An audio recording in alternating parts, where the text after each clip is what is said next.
Question number 3 यहाँ पे 4 आपको नज़र आ रहा है 16.2 का। वेदर्स और not the points A B and C from the isosceles triangle. आपको आइसोसेलेस ट्राइंगल की क्या डेफिनेशन बताई थी मैंने जब 9.1 स्टार्ट की थी, तो उसमें मैंने बताया था कि आइसोसेलेस ट्राइंगल वो ट्राइंगल होता है जिसके दो साइड्स या दो एंगल बराबर होते हैं। तो हम इसमें यही देखते हैं कि इसके डिस्टेंस पॉइंट के ज़रिए हम इसके दो डिस्टेंस मालूम करते हैं ट्राइंगल के, और फिर देखते हैं कि इसके दो साइड इक्वल आ रहे हैं कि नहीं। हम ट्राइंगल यहाँ पे बनाते हैं ए बी सी। ए के पॉइंट दिए हुए हैं 2 3, इसके दिए हैं 8 11, और सी के इन्होंने दिए हैं 0 और 17। ठीक है, हमने क्या मालूम करना है? सबसे पहले ए बी का डिस्टेंस मालूम करना है, फिर बी सी का मालूम करेंगे, फिर सी ए का। सबसे पहले ए बी का मालूम करोगे। ए बी के लिए आपके पास ए बी के पॉइंट्स क्या हैं? ए के पॉइंट्स हैं आपके पास 2 और 3, और बी के पॉइंट्स हैं आपके पास 8 और 11।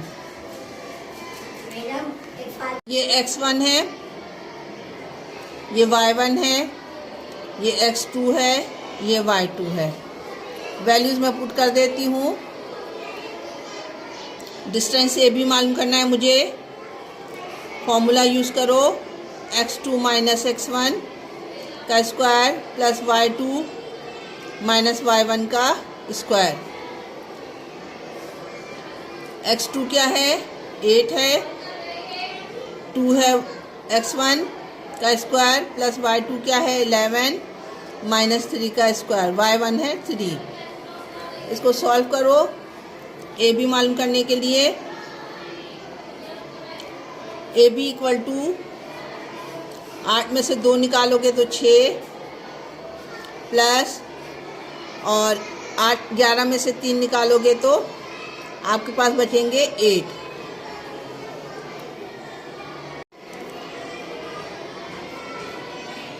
सिक्स किसका स्क्वायर है? 6 का स्क्वायर होता है 36, 8 का स्क्वायर होता है 64। दोनों को प्लस करोगे तो आएगा 100,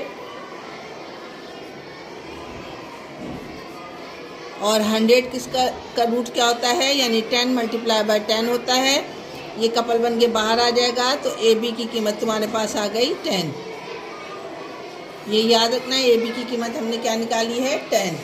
अब हम निकालते हैं बी सी के पॉइंट है 8 और 11, और सी के पॉइंट है 0 और 17। x1 y1 x2 y2। B C मालूम करना है तुम्हें। x2 माइनस x1 का square plus y2 minus y1 का स्क्वायर। वैल्यूज पुट कर दो यहाँ पर। x2 क्या है? 0 माइनस 8 का स्क्वायर प्लस 17 माइनस 11 का स्क्वायर। 0 में से 8 जाएगा तो माइनस 8 आ जाएगा। माइनस 8 का स्क्वायर प्लस 11 में से 17 में से 11 निकालोगे तो बचेगा आपके पास 6। बी सी इक्वल टू 8 8 ज़ा 64 प्लस 6 6 ज़ा 36। दोनों को प्लस कर लोगे तो 100 मैंने बताया था 10 मल्टीप्लाई बाय 10 होता है। ये कपल बन के बाहर आ जाएगा, तो बी सी की भी कीमत आई हमारे पास 10। ए बी की भी कीमत हमने क्या निकाली थी? 10। अब देखो ट्रायंगल के दो जो साइड्स हैं वो हमारे पास इक्वल आ गए हैं। हम तीसरा मालूम कर लेते हैं पॉइंट सब। सी ए, सी क्या है आपके पास? 0 17। ए क्या है तुम्हारे पास? 2 और 3। x1 y1 x2 y2। सी ए डिस्टेंस मालूम करोगे। x2 माइनस x1 यानी 2 माइनस 0 का स्क्वायर प्लस 3 माइनस 17 का square. C A equal to 2 का स्क्वायर, 17 में से आपके पास 3 जाएगा तो -14 का स्क्वायर। 2 का स्क्वायर करोगे तो होता है 4 प्लस 196। 196 में 4 जमा करोगे तो 200। इसको मैं यूँ लिख सकती हूँ 10 मल्टीप्लाई बाय 10 मल्टीप्लाई बाय 2। 10 बाहर आ जाएगा आपके पास, अंदर बचेगा 2। CA की कीमत निकाली तुमने क्या, 10√2। आइसोलेस ट्रायंगल के लिए क्या बताया है, आइसोलेस ट्रायंगल के लिए बताया है कि 2 साइड इक्वल होने चाहिए। तो हमने क्या किया, अभी हमने देखा BC और AC जो है हमारे पास AB इक्वल आया है। ये ट्रायंगल आपके पास आइसोलेस क्यों है, क्योंकि AB जो है आपके पास 10 आया है, BC भी आपके पास 10 आया है। तो आइसोलेस ट्रायंगल के लिए क्या डेफिनेशन है कि 2 साइड आपस में इक्वल हों तो ऐसी ट्रायंगल को आइसोलेस कहते हैं। तो हमने ये प्रूव कर दिया कि ये ट्रायंगल जो है आइसोलेस है। क्वेश्चन नंबर 4 यहाँ पे कंप्लीट हो गया। मूव ऑन होते हैं क्वेश्चन नंबर 5 की तरफ। क्वेश्चन नंबर 5 16.2 का आपके स्क्रीन पे नज़र आ रहा होगा कि डू द पॉइंट्स ABC दिया गया है और कह रहा है from a right angle triangle साबित करो। ये राइट एंगल ट्रायंगल कैसा बनता है, राइट एंगल ट्रायंगल ऐसे बनता है, यहाँ पर 90 डिग्री का जाविया बनेगा। 90 डिग्री का जाविया जिस भी ट्रायंगल में बनता है वो राइट एंगल ट्रायंगल कहलाता है। हमें इस राइट एंगल ट्रायंगल मालूम करने के लिए यहाँ पर जो है डिस्टेंस फार्मूला थोड़ा सा चेंज हो जाता है। वो होता है कि लाइन AB का स्क्वायर प्लस लाइन BC का स्क्वायर इक्वल टू BC का स्क्वायर, यानी इस वाली की जो डिस्टेंस है और इस वाला का जो डिस्टेंस है, इन दोनों को जब प्लस करेंगे तो हमारे पास BC आना चाहिए, जवाब इक्वल आना चाहिए। आगे बात समझ में क्या बताया मैंने कि हम सबसे पहले AB का की कीमत मालूम करेंगे और AC की कीमत मालूम करेंगे और इन दोनों को जब प्लस करेंगे तो हमारे पास इसका जवाब आएगा, यानी BC का जवाब आना चाहिए वही प्लस करने पास। हमें A का पॉइंट दिया हुआ है, B दिया हुआ है और आपको 2 और -6 C के पॉइंट दिए हुए हैं। AB मालूम करने के लिए ये x1 हो गया, ये y1 हो गया, ये x2 हो गया, ये y2 हो गया। ठीक है, फॉर्मूला वही होगा लेकिन सिर्फ इसमें जो है रूट नहीं लगाएंगे हम। यहाँ पर फॉर्मूला होगा AB का whole square equal to x2 minus x1 का whole square plus y2 minus y1 का होल स्क्वायर। AB का स्क्वायर बराबर हो जाएगा x2 क्या है तुम्हारे पास 7 माइनस -1 का होल स्क्वायर प्लस y2 क्या है तुम्हारे पास, y2 है 5 माइनस 2 का होल स्क्वायर। इतनी बात समझ में आ गई। अब AB को सॉल्व कर लो आप। AB इक्वल टू 7 में से 7 माइनस हो जाएगा प्लस 1 का स्क्वायर इक्वल टू 5 में से 2 निकालोगे आएगा 3 का स्क्वायर। 7 में 1 जमा कर दोगे तो हो जाएगा 8 का स्क्वायर प्लस 3 का स्क्वायर होता है 3 3 ज़ा 9।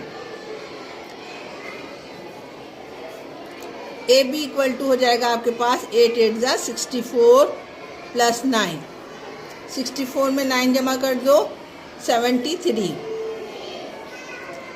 AB की कीमत आपके पास आई है 73। अब हम मालूम करेंगे AC और इन दोनों को जब प्लस करेंगे तो हमारे पास किसका जवाब आना चाहिए, BC का। ठीक है, C के नंबर आपके लिए A मैंने लिख दिया है, यहाँ C लिख दिया है। ये x1 है, ये y1 है, ये x2 है, ये y2 है। फॉर्मूला लगा दो AC के लिए। AC का लाइन का स्क्वायर इक्वल टू होता है x2 माइनस x1 का whole square plus y2 minus y1 का whole square.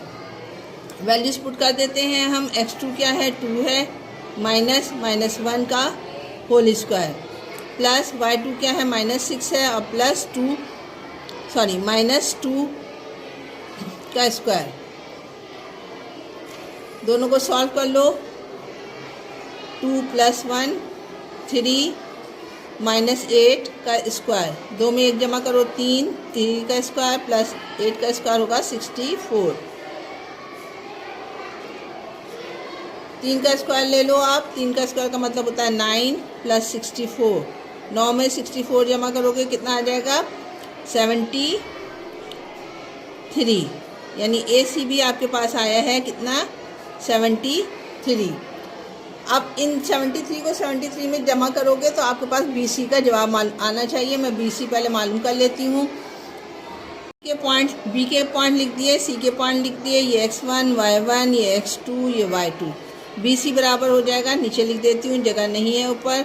BC equal to x2 minus x1 का whole square plus y2 minus y1 का होल स्क्वायर। वैल्यूज पुट कर दो। x2 क्या है, तुम्हारे पास 2 है, प्लस माइनस 7 का स्क्वायर, प्लस y2 क्या है, माइनस 6 है, प्लस माइनस 5 का होल स्क्वायर। अच्छा जी, 2 में से 7 निकालोगे तो माइनस 5 का स्क्वायर हो जाएगा, प्लस 6 और 5 11 माइनस 11 का स्क्वायर BC। ठीक है, माइनस 5 का स्क्वायर करोगे तो 25 आएगा, प्लस 11 का स्क्वायर करोगे 121 आ जाएगा। BC का स्क्वायर, दोनों को प्लस कर दीजिए। BC का होल स्क्वायर इक्वल टू 5 में 1 जमा किया 6, 2 में 2 जमा किया 4 और 146 आया है। अब हम इक्वेशन की तरफ मूव ऑन होते हैं। हमने AB निकाला, वो हमारे पास 73 आया था, AC निकाला, वो भी 73 आया, BC हमारे पास आया वो 146। इनकी वैल्यूज पुट कर दो। AB की जगह पर लिखा मैंने 76, 73 प्लस 73 और इसका जवाब है 146 आया था। दोनों को जमा कर दो, 3 और 3 6, 7 और 7 146, दोनों इक्वल आ गया यानी 146। AB plus BC, AC AB का स्क्वायर प्लस AC का स्क्वायर इक्वल टू BC का स्क्वायर, यानी दोनों आपस में दोनों के जवाब इक्वल आए हैं। तो इसका मतलब है जो हमने ट्राइंगल बनाई है वो क्या है, राइट एंगल ट्राइंगल है। ठीक है, हमने क्या प्रूव किया यहाँ पे कि जो एंगल बना है वो क्या है, वो आपके पास वो राइट एंगल है, राइट एंगल ट्राइंगल है। क्वेश्चन नंबर जो यहाँ पर 5 है वो कंप्लीट हो गया। मूव ऑन होते हैं क्वेश्चन नंबर 6 की तरफ।